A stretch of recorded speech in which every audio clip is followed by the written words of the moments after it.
It's Weekend Update with Colin Jost and Michael Che.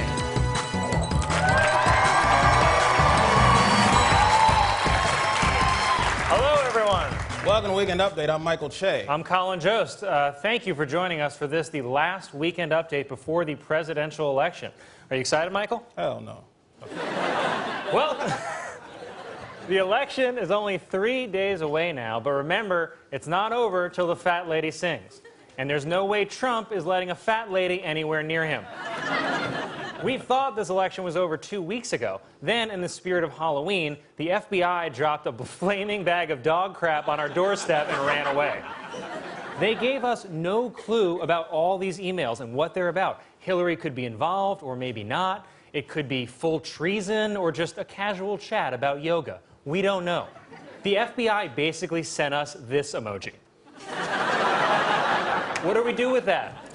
Experts say that it'll take the FBI well past the election to get through all 650,000 emails, which just seems ridiculous to me. I mean, the fastest way to get through that many emails is to just leave your laptop open at your girlfriend's house, go to the bathroom, and take a long shower.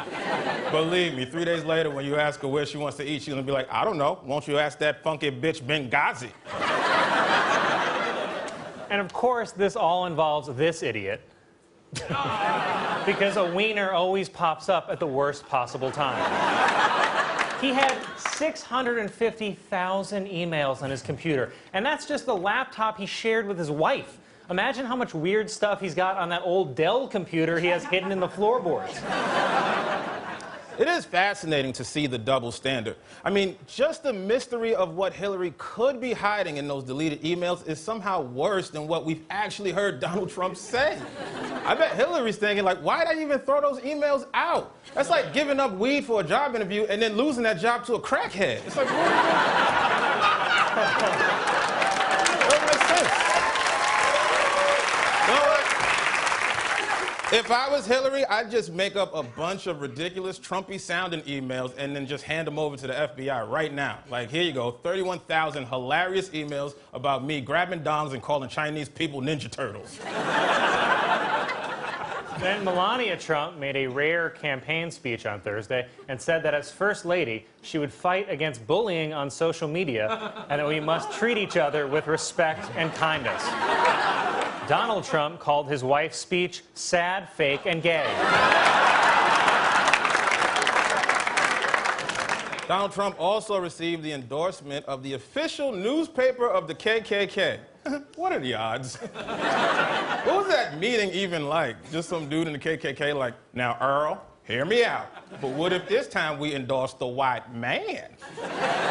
Also, this is the first time I'm hearing about a KKK newspaper, and I absolutely subscribe. I just want to see if there's a sports section.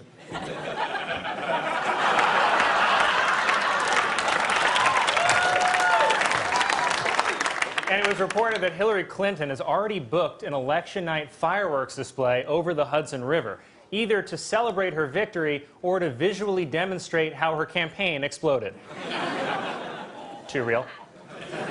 She's also holding a massive rally Monday night with what they're calling an Avengers lineup of President Obama, Michelle, Bill Clinton, and Joe Biden.